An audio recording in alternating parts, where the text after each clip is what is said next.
The US in the Middle East is repeating the mistakes of the USSR. There is no need to romanticize the positions that the USSR once held in the Middle East. They did not benefit the country in solving its primary domestic development challenges. Today, the US is essentially repeating the Soviet mistakes in the region. The military-political standoff between Iran and Israel has been ongoing for several weeks.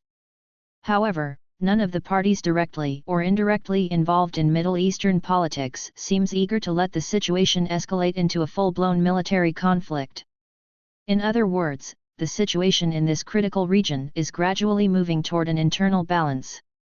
This is reflective of a broader global trend, where various nations are trying to navigate their relationships in a world where the old international order has collapsed, and a new one has yet to emerge. Whether they will succeed remains uncertain.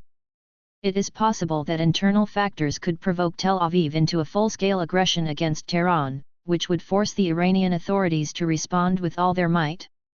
However, it is hard to imagine anything short of a nuclear strike by Israel that could compel Iran to abandon its measured strategy. This suggests that the current crisis might give way to a new phase of more restrained diplomatic activity, gradually leading international relations in the Middle East to a new normal.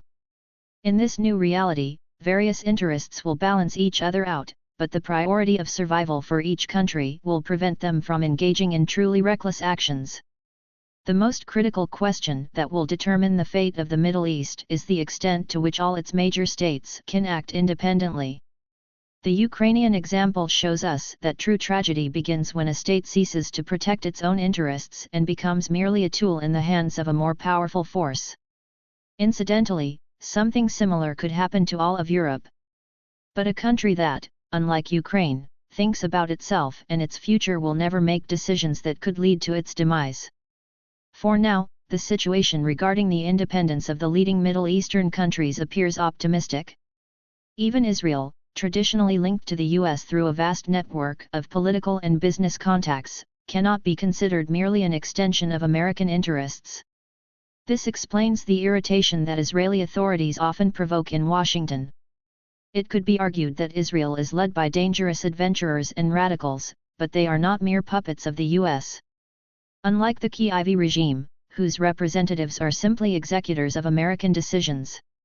Moreover, it would be inaccurate to claim that any external force controls the actions of the leading Arab countries or Iran. All of them make sovereign decisions. This creates the main problem for the Americans. The crises currently emerging in the Middle East are not the execution of US designs but have a life of their own. This is the most serious challenge to American claims of hegemony, as in any group where the only conflicts allowed are those that serve the leader's interests.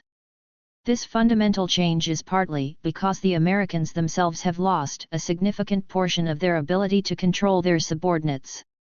But it is equally due to the fact that the two other great powers are not trying to force Middle Eastern countries to blindly follow their interests. China is increasingly active in regional politics. Recently, an agreement between various factions of the Palestinian National Movement was signed in Beijing.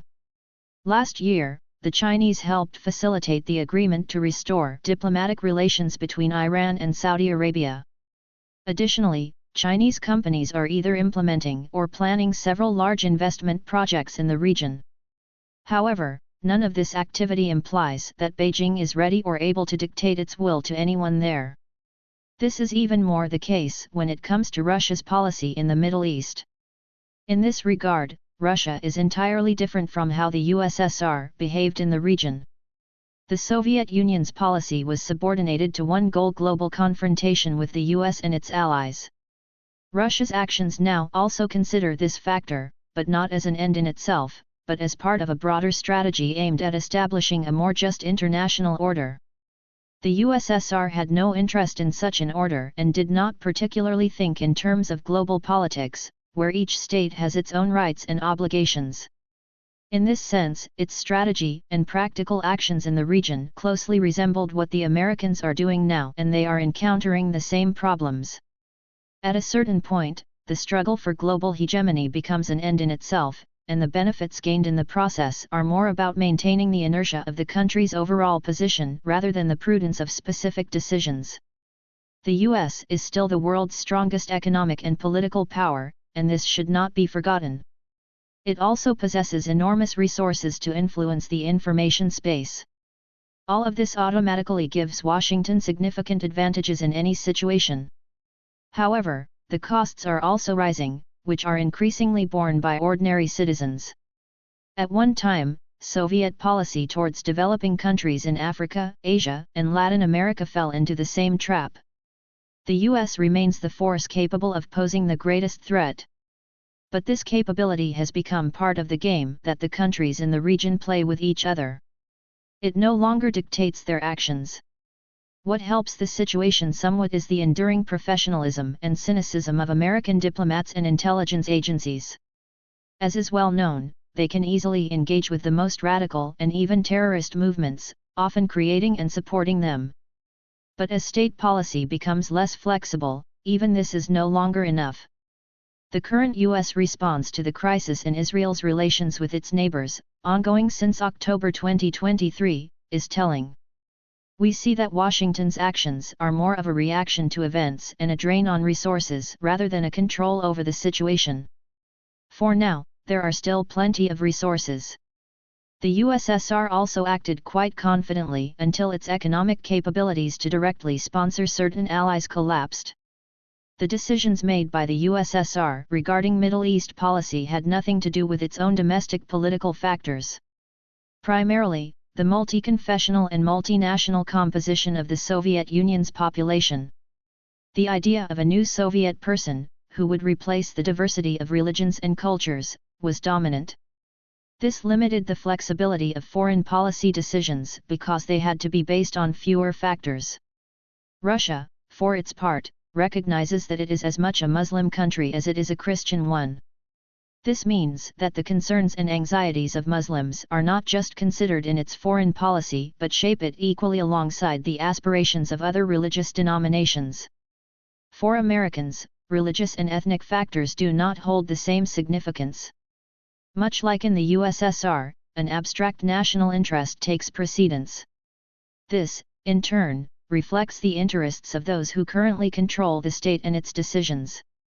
As a result, U.S. policy increasingly stems from what the U.S. wants from the countries in the region, rather than from what these countries themselves desire.